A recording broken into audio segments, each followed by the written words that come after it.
नमस्ते दोस्तों।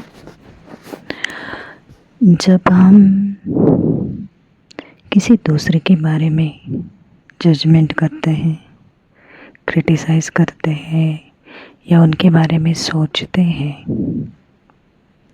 तो कहीं न कहीं हमारी अपनी प्रगति रुक जाती है। हम अपने ऊपर जो काम करना चाहते हैं उसमें कमी आ जाती है। किसी के अच्छे के लिए उसको सलाह देना अलग बात है, लेकिन किसी की निंदा या क्रिटिसाइज़ करना यह हमारे अंदर की आवश्यकता को दर्शाता है और यह हमें कहीं न कहीं अपने ऊपर का ध्यान हटा के हमारे अधोगति का कारण बनता है। तो आइए इसी पर ही आज प्रकाश डालेंगे। का आप तुलना करते हैं वो तो जजमेंट होता ही है। यहाँ तक किसी भी वाक्य में डिमांडिंगनेस बहुत ज़्यादा हो, ये होना ही चाहिए, ऐसे कैसे कर सकते हैं। तो जहाँ डिमांडिंगनेस का फोर्स ज़्यादा होता है वो भी जजमेंट की श्रेणी में आ जाता है। अब मैं आपके प्रश्न का उत्तर लूँगा कि भाई जी आप जो पूछ रहे थे कि मुझे कि क्यों करते हैं लोग जजमेंट क्यों करते हैं, तो अभी एक बहुत ही रहस्य जो है मैं खोलने जा रहा हूँ। जज क्यों करते हैं? जज क्यों करते हैं, और वो रहस्य ये है कि जजमेंट हम इसलिए करते हैं क्योंकि हम जजमेंट स्वयं को जज करते हैं।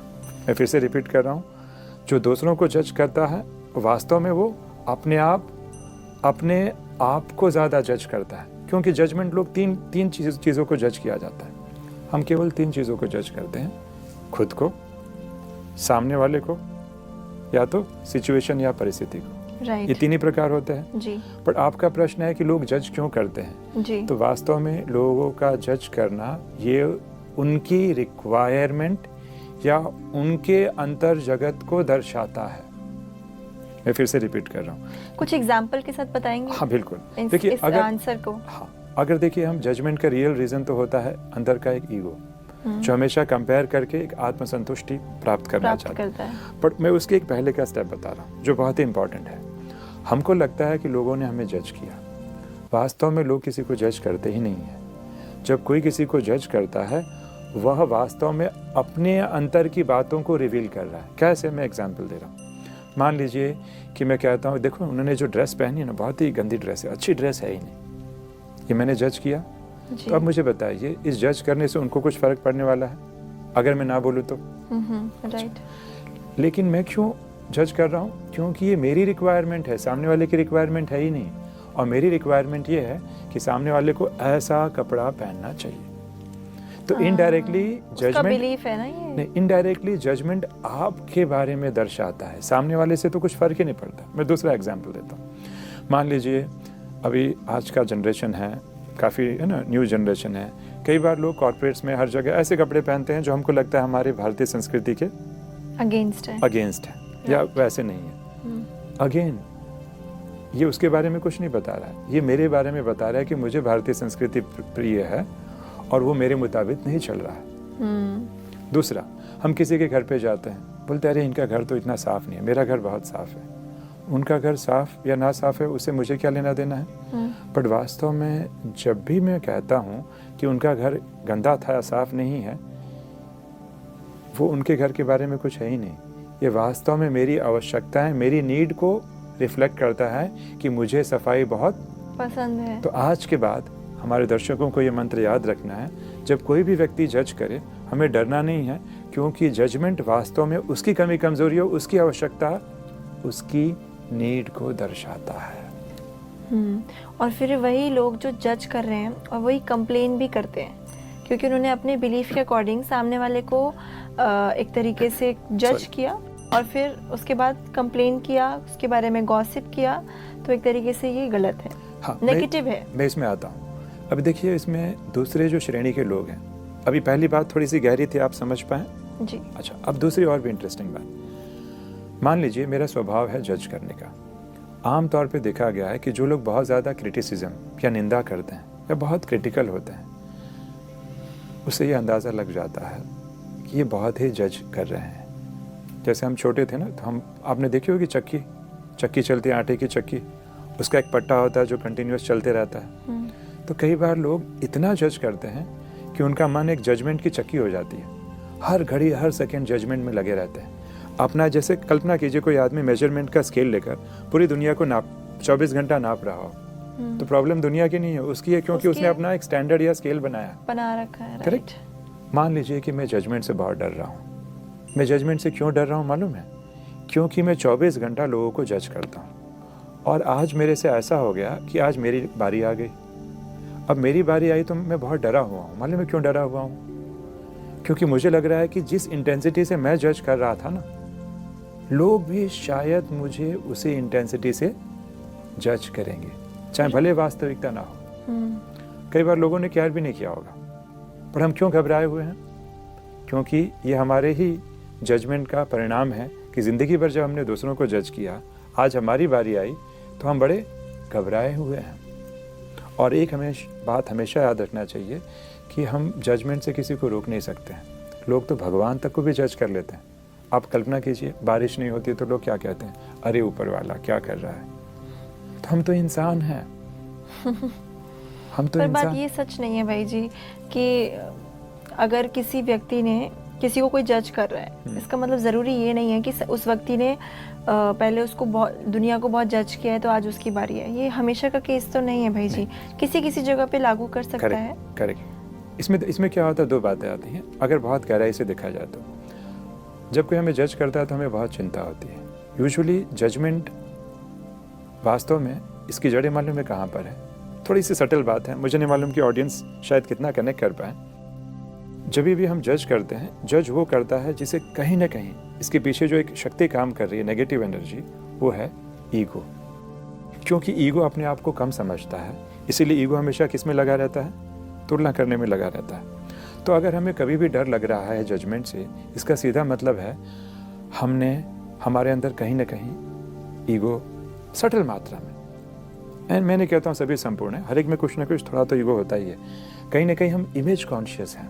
इमेज कॉन्शियस है। So it's because of the image conscious हमें अच्छी फीलिंग नहीं आ रही। जैसे बेस्ट एग्जांपल मैं दूं कि मान लीजिए आप मंच पर हैं और अचानक में माइक का तार फंस जाए और आप मंच पे गिर जाती हैं और बहुत से लोग उस मंच पर हैं, तो आपको अगर पैर में तार फंस गया, आपको क्या लगता है सबसे ज़्यादा चोट पैर में लगेगी कि सिर में लगेगी? क्या अंदाज़ा आपका लग रहा है? पैर में लगेगा कि सिर में? सिर में। वास्तव में देखा जाए तो चोट न पैर में लगेगा न सिर में, क्योंकि गिरने के बाद सबसे पहले हम चेक करते हैं किसने किसने मुझे गिरते हुए देखा। राइट। तो बिकॉज अगर वही अकेले में हुआ होता तो कोई बात नहीं, बट अगर एक पूरी भीड़ में हुआ तो हम सोचते हैं कि पता नहीं लोगों ने मेरे बारे में क्या सोचा, मैं और गिर गई। तो कहीं ना कहीं हम अपने सेल्फ इमेज तो नहीं कहूँगा, थोड़ा बहुत कहीं ना कहीं इमेज कॉन्शियस है, और इमेज कॉन्शियस की जड़ें कहीं ना कहीं ईगो से है। वरना कोई आदमी इमेज कॉन्शियस एक तरीके से दो तरीके से हो सकता है। मतलब एक मैं जिसे समझती हूँ ये कि मैं मतलब अगर मैं ये समझूं तो ये हुआ कि अगर कोई व्यक्ति को जज किया जा रहा है और वास्तविकता अलग है कि वो रियलिटी में बहुत अच्छा है, लेकिन उसे सब गलत ठहराने की कोशिश कर रहे हैं, उससे कुछ फर्क नहीं पड़ेगा। सांच को कहते हैं ना कि सांच को क्या आँच, मतलब कहने का भावार्थ है कोई व्यक्ति बहुत हम्बल है, निरंकारी है। आमतौर पे ऐसे आइडियल पर्सन पाना बहुत मुश्किल है, मैं भी समझ सकता हूँ, पर मान लीजिए कोई व्यक्ति निरंकारी है, उसे इमेज का प्रॉब्लम नहीं, he is not image conscious. अगर वो गिर गया तो थोड़ा सा उसको एम्बेरसमेंट लगेगा, मैं मना नहीं कर रहा हूँ, बट वो पूरे दिन सोचेगा नहीं। हमारा क्या होता है कि मान लीजिए, समझ रहे हैं, पूरे दिन नहीं सोचेगा। हमारा क्या होता है, कुछ पल के लिए सोचेगा। यस, हमारा ऐसा होता है कि मान लीजिए हमने प्रशंसा की कि अरे आपकी ड्रेस बहुत अच्छी है, तो हम क्या करते हैं 10 बार आईने में जाके चेक करते हैं, अच्छा मेरी ड्रेस बहुत अच्छी है, और उसका हम सुख लेते हैं जी। अब वही किसी ने कह दिया अरे कितना खराब ड्रेस है, ये देखो फटा हुआ है ड्रेस आपका, आपको मालूम ही नहीं, और हम क्या करते हैं बार बार उस इंसिडेंट को रिपीट करते हैं। तो वास्तव में ये जो कहीं ना कहीं जजमेंट का स्वभाव है, कहीं ना कहीं इमेज कॉन्शियस, देहाभिमान आध्यात्मिकता में कहा जाता है, उससे कनेक्टेड है। और जितना हम इमेज कॉन्शियस को डाइल्यूट करेंगे, समझेंगे कि नहीं मैं कौन हूँ, I am a pure beautiful soul, और मैं तो अनादि आनंद स्वरूप हूँ, ये तो मेरा शरीर है। पर अभी हमने अपने आप को शरीर के साथ आइडेंटिफाई कर लिया है, अटैच कर लिया है, अपनी एक छवि बना ली है कि मैं ये हूँ, मैं इतनी बड़ी हूँ, मैं बहुत पढ़ी लिखी हूँ, मैं दिखने में बहुत सुंदर हूँ, हाँ मेरे पास बहुत अच्छी अच्छी डिग्री है, और वो नीचे ज़मीन पे गिर गई। तो कहीं ना कहीं इमेज कॉन्शियस हमारे जजमेंट, हमारे सफरिंग का कारण बन जाता है। तो इसका मूल तो कहीं ना कहीं यहीं पर है। भाई जी आपने बहुत ही अच्छा बताया कि जो हम इतना चिंतित होते हैं कि लोग हमें जज कर रहे हैं, लेकिन हमें अब पता चला कि जो लोग जज कर रहे हैं वो खुद ही एक सफरिंग में है, खुद ही एक ट्रैप में है। तो अब इससे ये रियलाइज़ होता है कि मुझे अपने ऊपर ही वर्क करना है, क्योंकि अगर उनकी जजमेंट पे हम ध्यान देंगे तो कहीं ना कहीं हम भी अपने जर्नी में रुकावट फील करेंगे, उनके बारे में सोचते रहेंगे, स्ट्रेस लेते रहेंगे। तो इट्स बेटर कि हम उनके बारे में ना सोचें और उन पे रहम करें, उनके लिए शुभ भावना रख सकते हैं। इसीलिए आपने देखा होगा कि एयरलाइंस में अनाउंसमेंट होती है कि पहले दूसरों को ऑक्सीजन मास्क लगाने के पहले खुद लगा लें, खुद ऑक्सीजन मास्क लगाएं। और कहा बहुत ही दादाजी मुझे आप कोई शिक्षा दीजिए ना। तो आप तो बहुत अनुभवी हैं और पापा आपकी बहुत तारीफ करते हैं, तो आप मुझे कुछ सिखाइए। तो कहा बेटा एक चीज मैं तुम्हें आज सिखाता हूँ, अभी तुम आए हो ना, फिर 6 महीने बाद जब आओगे तब तुमको ये लेसन पक्का होगा। तो क्या दादाजी? तो कहा देखो ये 2 छोटे छोटे उन्होंने पौधे दिए और कहा एक घर में के अंदर करो और एक बाहर करो, बाहर को उसमें लगा दो जमीन में और एक अंदर कमरे में लगा दो। तो कहा दादाजी लेकिन इससे मुझे क्या सीखने मिलेगा? बोले सीखने मिलेगा 6 मंथ बाद तुम आओगे ना तब। तो कहा दादाजी आप दोनों को बराबर पानी डालेंगे? हाँ मैं बराबर सेवा करूंगा और देखना बहुत अच्छे से मैं दोनों को, क्योंकि तुमने इसको लगाया है ना पौधे को, तो मेरी रिस्पॉन्सिबिलिटी है कि जब छोटे से बच्चे ने लगाया है तो मैं तो दोनों को देखूंगा। तो कहा ठीक है दादाजी मैं 6 महीने बाद आता हूँ। तो अब वो बच्चा जो है 6 महीने बाद आया तो कहा दादाजी आपने कहा था कि हम आपको कुछ सिखाएंगे। तो कहा हाँ आज मैं तुमको सिखाता हूँ और ऐसा लेसन जो तुम कभी भूलोगे नहीं। तो कहा अच्छा जाओ उस पौधे को देख कर आओ अंदर वाला कैसा है। तो अंदर वाला पौधा देखा, दादाजी अच्छा है वो तो बढ़िया, इतना बड़ा सा हो गया है, आप बहुत सेवा करते थे। हाँ अब बाहर वाले को देख कर आओ। तो बाहर वाला देखा तो छोटा सा पौधा तो दिखा ही नहीं, बहुत बड़ा विशाल, उसकी जड़ें ऐसी नीचे थी। बोला तुमने देखा ये अंतर क्यों है? कहा दादाजी मुझे तो नहीं समझ आ रहा, आप बताओ ना।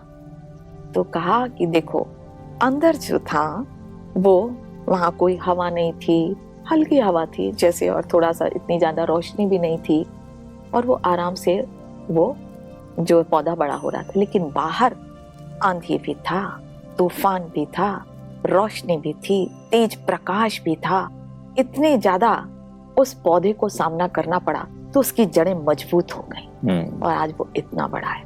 इसका मतलब कि जीवन में जब विघ्न आते हैं तो सोचो कि जरूर कोई इसमें अच्छा होने वाला है। इसी प्रकार जब मेरे जीवन में विघ्न आते हैं तो हमेशा ये समझें ये भगवान की करुणा है, ये उनकी दया है, जिसके कारण कि मेरे जीवन को बहुत अच्छा वो आगे ले जाना चाहते हैं, अपने नजदीक लाना चाहते हैं।